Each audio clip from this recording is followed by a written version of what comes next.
नमः शिवाय। श्री महालक्ष्मी नमः। नमो भगवते वासुदेवाय। जय मां सरस्वती। जय श्री कृष्ण। राधे राधे। क्या कभी आपने सोचा है कि भगवान जब किसी भक्त की पुकार सुनते हैं तब वो उसकी सहायता करने के लिए किस हद तक चले जाते हैं? क्या भगवान सच में अपने भक्तों के लिए धरती पर अवतार लेते हैं? और अगर लेते हैं तो आखिर क्यों लेते हैं? आज की यह कथा केवल भगवान वामन देव के जन्म की कथा नहीं है। यह कथा है एक मां की पीड़ा की, यह कथा है भक्ति की, यह कथा है पुरुषोत्तम मास की महिमा की। और यह कथा हमें बताती है कि जब भक्त सच्चे मन से भगवान को पुकारता है तब स्वयं श्री हरि को भी उसके लिए धरती पर आना पड़ता है। पुरुषोत्तम मास को भगवान श्री कृष्ण का सबसे प्रिय महीना कहा गया है। शास्त्रों में बताया गया है कि इस मास में यदि कोई भक्त श्रद्धा से भगवान की कथा सुनता है, भगवान का नाम जपता है और भक्ति करता है तो उसके जीवन के बड़े से बड़े दुख भी दूर होने लगते हैं। इसलिए आप भी इस कथा को अंत तक अवश्य सुनिएगा। अचानक ही कश्यप ऋषि के आश्रम में दिव्य तेज फैल गया। चारों दिशाओं में आनंद की लहर दौड़ने लगी। सभी तुतुएं मानो एक साथ आश्रम में उतर आई थी। देवता आकाश से पुष्प वर्षा कर रहे थे, गंधर्व गान कर रहे थे, अप्सराएं नृत्य कर रही थी। पूरा वातावरण दिव्यता से भर गया था। लेकिन आखिर आज कश्यप ऋषि के आश्रम में ऐसा कौन आने वाला था जिसके स्वागत में स्वयं देवता भी उपस्थित हो गए थे? इस रहस्य को समझने के लिए हमें थोड़ा पीछे चलना होगा।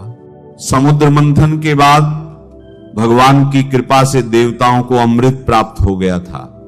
अमृत पीने के बाद देवताओं की शक्ति बहुत बढ़ गई और उन्होंने असुरों पर विजय प्राप्त कर ली। उस युद्ध में असुरों के राजा बाली महाराज भी मारे गए। लेकिन असुरों के गुरु शुक्राचार्य कोई साधारण ऋषि नहीं थे। उनके पास संजीवनी विद्या थी। उन्होंने उसी विद्या के बल पर बाली महाराज को फिर से जीवित कर दिया।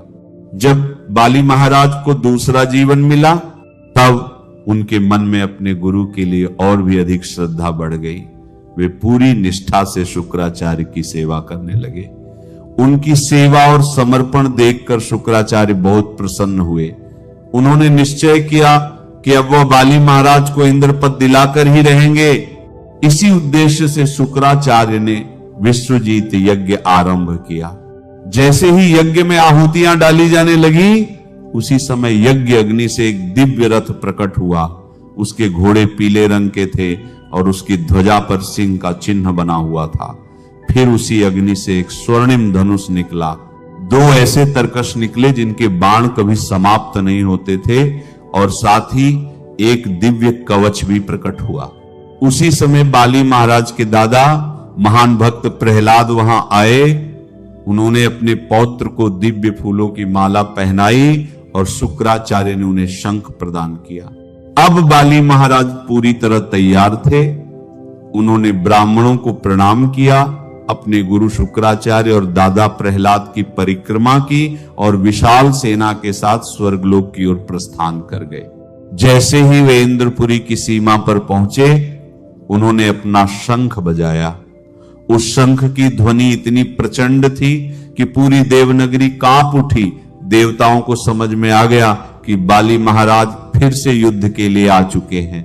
सभी देवता तुरंत अपने गुरु बृहस्पति के पास पहुंचे। उन्होंने कहा, गुरुदेव, इस बार बाली महाराज का तेज असहनीय लग रहा है। ऐसा प्रतीत होता है कि हम उनके सामने टिक नहीं पाएंगे। तब बृहस्पति बोले, इस समय बाली महाराज पर शुक्राचार्य की विशेष कृपा है। वे ब्रह्मतेज से युक्त हैं, इसीलिए अभी उनसे युद्ध करना उचित नहीं है। तुम सब कुछ समय के लिए स्वर्ग छोड़ दो और सही समय की प्रतीक्षा करो। अपने गुरु की आज्ञा मानकर सभी देवता स्वर्गलोक छोड़कर अदृश्य हो गए और उधर बाली महाराज ने स्वर्ग पर अधिकार कर लिया। अब बाली महाराज की शक्ति और प्रतिष्ठा लगातार बढ़ने लगी। शुक्राचार्य जानते थे कि यदि किसी को स्थायी रूप से इंद्र बनना है तो उसे अश्वमेध यज्ञ करने होंगे, इसलिए उन्होंने बाली महाराज से अश्वमेध यज्ञ करवाने शुरू कर दिए। धीरे धीरे बाली महाराज की ख्याति तीनों लोकों में फैलने लगी, लेकिन देवताओं की माता अदिति यह सब देखकर बहुत दुखी रहने लगी। अपने पुत्रों की यह स्थिति उनसे देखी नहीं जा रही थी। एक दिन कश्यप ऋषि अपनी तपस्या समाप्त करके आश्रम लौटे। अदिति ने उनका आदर सत्कार किया, लेकिन कश्यप ऋषि समझ गए कि उनके मन में कोई गहरी पीड़ा है। उन्होंने पूछा, देवी तुम इतनी उदास क्यों हो? तब अदिति बोली, स्वामी मैं जानती हूं कि देवता और दानव दोनों आपकी संतान हैं, लेकिन इस समय मेरे पुत्र बहुत दुख में हैं। उनका स्वर्ग उनसे छिन गया है, कृपा करके उन्हें फिर से उनका स्थान प्राप्त करने का आशीर्वाद दीजिए। कश्यप ऋषि ने उन्हें भगवान की भक्ति का उपदेश दिया और अंत में एक विशेष व्रत के बारे में बताया, पयोव्रत। उन्होंने कहा, यदि तुम पूर्ण श्रद्धा और नियम से इस व्रत को करोगी तो भगवान स्वयं प्रसन्न होंगे। माता अदिति ने फाल्गुन मास के शुक्ल पक्ष में आने वाले इस पयोव्रत को पूरी निष्ठा से किया। उन्होंने अपने मन और इंद्रियों को नियंत्रित रखा और लगातार भगवान श्री विष्णु का ध्यान करती रही। जब उनका व्रत पूर्ण हुआ तब भगवान विष्णु स्वयं उनके सामने प्रकट हो गए। भगवान के दर्शन करते ही माता अदिति भाव विभोर हो गई। उनकी आंखों से आंसू बहने लगे। उन्होंने भगवान को दंडवत प्रणाम किया और उनकी स्तुति करने लगी। तब भगवान विष्णु बोले, देवी मैं तुम्हारे व्रत और भक्ति से अत्यंत प्रसन्न हूं, इसलिए मैं तुम्हें वरदान देता हूं कि मैं स्वयं तुम्हारे पुत्र के रूप में जन्म लूंगा और तुम्हारे पुत्रों की रक्षा करूंगा। यह सुनकर माता अदिति की प्रसन्नता की कोई सीमा नहीं रही। कुछ समय बाद कश्यप ऋषि ने अपनी योग शक्ति से भगवान के तेज को अदिति के गर्भ में स्थापित किया और फिर वह दिव्य समय आया जिसका देवताओं को वर्षों से इंतजार था। भगवान श्री विष्णु स्वयं माता अदिति के गर्भ से प्रकट हुए। उनका रूप अत्यंत दिव्य था। पीतांबर धारण किए हुए, श्यामल शरीर, कमल जैसे नेत्र और चारों हाथों में दिव्य आयुध। जैसे ही भगवान प्रकट हुए पूरा आश्रम दिव्य प्रकाश से भर गया। देवता आकाश से पुष्प वर्षा करने लगे, गंधर्व गान करने लगे। ब्रह्मा जी और शिष्य मुनि भगवान की स्तुति करने लगे। कुछ ही समय बाद भगवान ने अपना विराट चतुर्भुज रूप छोड़कर एक छोटे ब्राह्मण बालक का रूप धारण कर लिया। यही भगवान का वामन अवतार था। उनके यज्ञोपवीत संस्कार के समय सूर्यदेव ने उन्हें गायत्री मंत्र दिया, कश्यप ऋषि ने मेखला दी, पृथ्वी ने मृगचर्म दिया, चंद्रदेव ने दंड दिया, ब्रह्मा जी ने कमंडलू दिया, माता पार्वती ने उन्हें पहली भिक्षा दी और फिर अपने अद्भुत ब्रह्म तेज के साथ भगवान वामन देव निकल पड़े एक ऐसे कार्य के लिए जो तीनों लोकों का भविष्य बदलने वाला था। लेकिन भगवान कहां जा रहे थे और क्यों एक छोटे ब्राह्मण बालक का रूप लेकर वे दैत्यराज बाली के पास जाने वाले थे? यही अद्भुत रहस्य हम जानेंगे। भगवान वामन देव अपने छोटे से ब्राह्मण बालक के रूप में आगे बढ़ रहे थे। देखने में वे एक साधारण बालक लग रहे थे, लेकिन उनके शरीर से निकलने वाला तेज बता रहा था कि ये कोई सामान्य बालक नहीं है। उनके हाथ में कमंडलू था, सिर पर छत्र था, कमर में मेखला बंधी हुई थी और मुख पर अद्भुत शांति दिखाई दे रही थी। जिस मार्ग से वे गुजरते वहां के ऋषि मुनि उनके तेज को देखकर आश्चर्य में पड़ जाते। कोई समझ नहीं पा रहा था कि ये दिव्य बालक कौन है।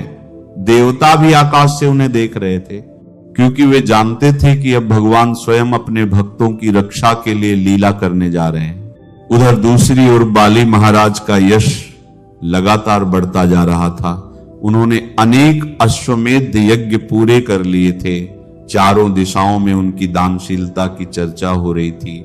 जो भी उनके द्वार पर आता वह खाली हाथ नहीं लौटता था। धीरे धीरे उनकी सभा में ऋषि मुनि, विद्वान, राजा और देवतुल्य लोग आने लगे। हर कोई कहता था बाली जैसा दानी इस संसार में कोई नहीं, लेकिन मनुष्य जब लगातार सफलता प्राप्त करता है तब धीरे धीरे उसके भीतर अभिमान प्रवेश करने लगता है। यही संसार का नियम है। बाली महाराज धर्मात्मा थे, दानी थे, लेकिन अब उनके भीतर यह भाव आने लगा था कि तीनों लोकों में उनसे बड़ा कोई नहीं। और यही वह समय था जब भगवान ने उनकी परीक्षा लेने का निश्चय किया। उस समय बाली महाराज नर्मदा नदी के तट पर भृगुकच्छ नामक स्थान में विशाल अश्वमेध यज्ञ कर रहे थे। वहां असंख्य ब्राह्मण उपस्थित थे। वेद मंत्रों की ध्वनि पूरे वातावरण में गूंज रही थी। यज्ञ अग्नि प्रज्वलित थी। दूर दूर से लोग उस यज्ञ को देखने आ रहे थे। तभी अचानक सभा के द्वार पर एक दिव्य प्रकाश दिखाई दिया। सबकी दृष्टि उसी दिशा में चली गई। एक छोटा सा ब्राह्मण बालक धीरे धीरे सभा की ओर बढ़ रहा था, लेकिन उसके शरीर से निकलने वाला तेज इतना प्रबल था कि वहां बैठे बड़े बड़े ऋषि भी उठकर खड़े हो गए। उस बालक का मुख चंद्रमा के समान शांत था। उसकी आंखों में अद्भुत करुणा थी। उसके कदम बहुत छोटे थे, लेकिन ऐसा लग रहा था मानो पूरा ब्रह्मांड उसके साथ चल रहा हो। जैसे ही वामन देव सभा में पहुंचे, पूरा वातावरण बदल गया। बाली महाराज तुरंत अपने सिंहासन से उठ खड़े हुए। उन्होंने उस बालक को प्रणाम किया और बड़े आदर से उन्हें आसन पर बैठाया। फिर उन्होंने स्वयं उनके चरण धोए। जिस जल से भगवान के चरण धोए गए, उसे बाली महाराज ने अपने सिर पर धारण किया। अब देखिए भगवान की लीला। जिस चरणों के जल को शिव जी अपनी जटाओं में धारण करते हैं, जिस चरणों से गंगा प्रकट हुई, उन्हीं चरणों का जल उस समय बाली महाराज अपने सिर पर रख रहे थे। बाली महाराज हाथ जोड़कर करके बोले, हे ब्राह्मण कुमार, आज आपका हमारे यज्ञ में स्वागत है। आपके आने से मेरा यज्ञ सफल हो गया। कृपया बताइए मैं आपकी क्या सेवा कर सकता हूं। आप जो चाहे मांग लीजिए। भगवान वामन देव मुस्कुराए। उनकी मुस्कान बहुत शांत थी। उन्होंने कहा, राजन, मैंने आपकी दानशीलता के विषय में बहुत सुना है, इसलिए मैं आपसे केवल 3 पग भूमि मांगने आया हूं। यह सुनते ही पूरी सभा आश्चर्य में पड़ गई। बाली महाराज भी मुस्कुरा पड़े। उन्होंने कहा, हे ब्राह्मण देव, आप बालक हैं, आपको संसार का अनुभव नहीं है। मैं तीनों लोकों का स्वामी हूं। आप मुझसे केवल 3 पग भूमि क्यों मांग रहे हैं? आप चाहे तो गांव मांग लीजिए, सोना मांग लीजिए, गोए मांग लीजिए, रथ मांग लीजिए, जो चाहे मांगिए। लेकिन भगवान वामन देव शांत स्वर में बोले, मनुष्य को उतना ही लेना चाहिए जितनी उसे आवश्यकता हो।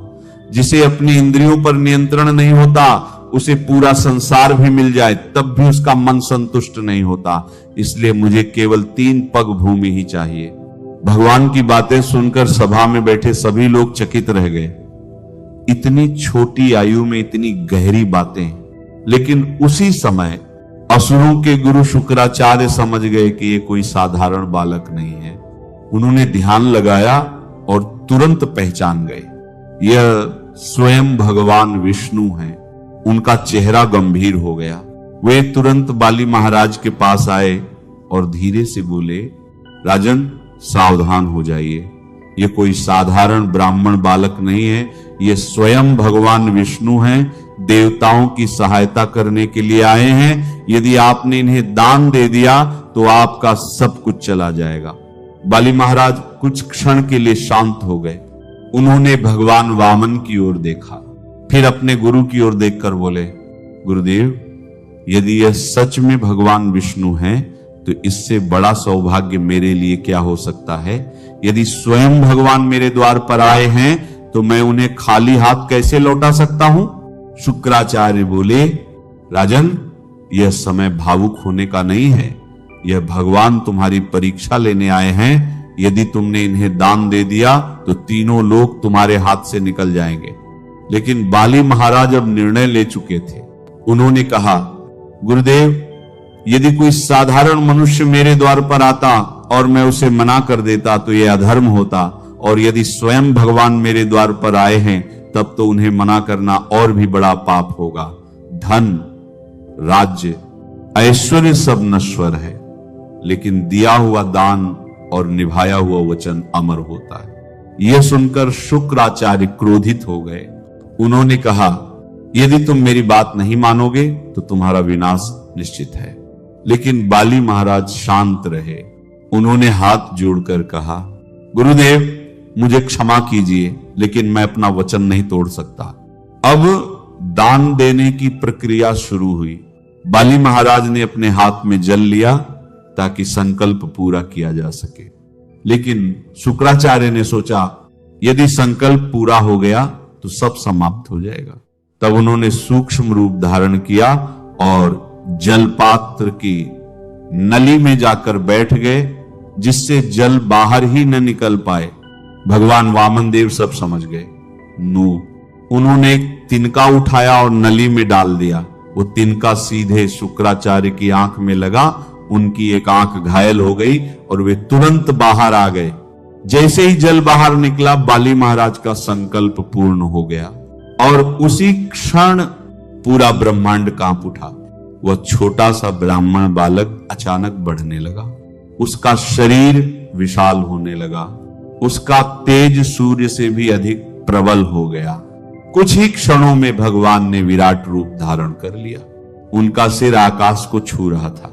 उनकी आंखें सूर्य और चंद्रमा के समान दिखाई दे रही थी।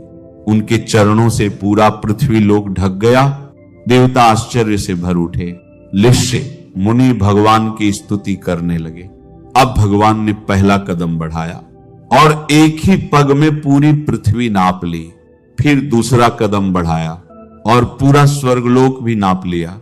अब तीनों लोग भगवान के 2 कदमों में समा चुके थे। तब भगवान ने गंभीर स्वर में पूछा, बाली अब बताओ मेरा तीसरा कदम कहां रखूं? तुमने मुझे 3 पग भूमि देने का वचन दिया था। अब बाली महाराज समझ चुके थे कि यह कोई साधारण लीला नहीं है। उन्होंने अपने हाथ जोड़ लिए। उनके चेहरे पर भय नहीं था, बल्कि अद्भुत शांति थी। उन्होंने कहा, प्रभु अब मेरे पास कुछ नहीं बचा, इसलिए अपना तीसरा चरण मेरे सिर पर रख दीजिए। यह सुनकर पूरा ब्रह्मांड स्तब्ध रह गया। जिसने तीनों लोक जीत लिए थे, वह आज भगवान के सामने अपना सिर झुका रहा था। यही सच्ची भक्ति है, यही सच्चा समर्पण है। नमो ब्रह्मण्य देवाय गो ब्राह्मण हिताय छु, जगद्दिताय कृष्णाय गोविंदाय नमो नमः। जो ब्राह्मण और गौ माता के हितकारी हैं, जो संपूर्ण जगत का कल्याण करते हैं, उन भगवान गोविंद को बार बार प्रणाम है। बाली महाराज ने अपना सिर झुका दिया था। वे समझ चुके थे कि यह कोई साधारण ब्राह्मण बालक नहीं है, यह स्वयं भगवान विष्णु है। अब तक जो भी बलि महाराज ने तीनों लोकों के लिए किया था, वह सब भगवान की लीला के सामने छोटा पड़ गया। क्योंकि आज भगवान अपने भक्त की दानशीलता की परीक्षा भी ले रहे थे और उसके समर्पण की महिमा भी प्रकट कर रहे थे। बाली महाराज ने बड़े शांत स्वर में कहा, प्रभु आपने मेरे सामने जो रूप धारण किया है, उसके आगे मैं कुछ भी नहीं हूं।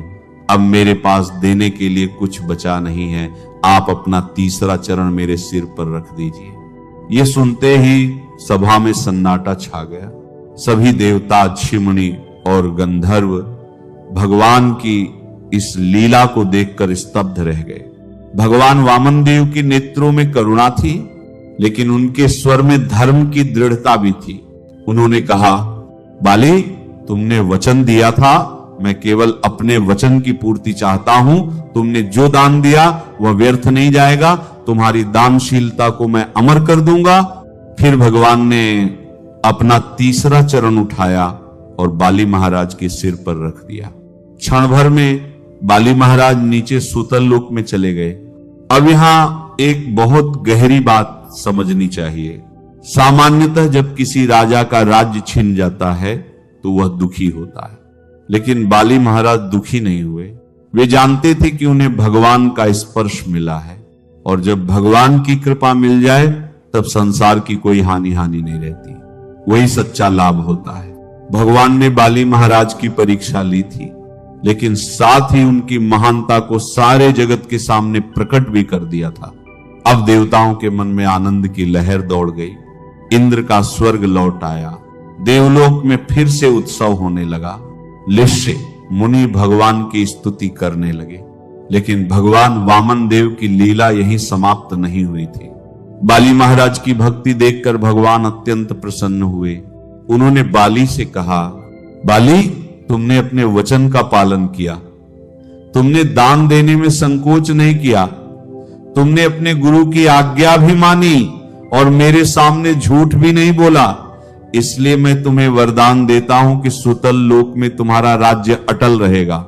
यह सुनकर बाली महाराज का हृदय शांत हो गया। भगवान ने आगे कहा, मैं स्वयं सदा तुम्हारे द्वार पर द्वारपाल बनकर रहूंगा। यह सुनकर सभी लोग चकित रह गए। सोचिए, जो भगवान समस्त ब्रह्मांड के स्वामी हैं, वही आज अपने भक्त के द्वारपाल बनने का वरदान दे रहे हैं। यही है भक्ति की महिमा, यही है समर्पण की शक्ति, यही है प्रेम की ऊंचाई। जब भक्त निष्काम होकर भगवान को समर्पित होता है तो भगवान स्वयं उसके अधीन हो जाते हैं। बाली महाराज को जो वरदान मिला वह साधारण वरदान नहीं था। उन्हें केवल राज्य नहीं मिला, उन्हें भगवान की साक्षात उपस्थिति मिली। तो आइए इस कथा को एक प्रार्थना के साथ समाप्त करते हैं। हे भगवान वामन देव, जैसे आपने बाली महाराज की परीक्षा लेकर उन्हें महान बनाया, वैसे ही हमारे जीवन में भी अहंकार को दूर कीजिए। हमें विनम्रता, भक्ति और समर्पण का वरदान दीजिए। माता अदिति जैसी श्रद्धा दीजिए, बाली महाराज जैसी दानशीलता दीजिए और कश्यप ऋषि जैसा ज्ञान दीजिए। हरिनाम का स्मरण करते हुए पुरुषोत्तम मास में इस कथा को सुनना और सुनाना अत्यंत मंगलकारी है। नमः शिवाय। श्री महालक्ष्मी नमः। नमो भगवते वासुदेवाय। जय मां सरस्वती। जय श्री कृष्ण। राधे राधे। राधे राधे दोस्तों, उम्मीद है कि ये वीडियो आपको अच्छा लगा होगा। चैनल को सब्सक्राइब कर दीजिए, वीडियो को लाइक करके शेयर कर दीजिएगा। तो चलिए फिर से मिलते हैं एक नए अध्याय में, अध्याय नंबर 11 में। तब तक के लिए राधे राधे। ओम नमः शिवाय। जय श्री कृष्ण। जय विष्णु भगवान की जय।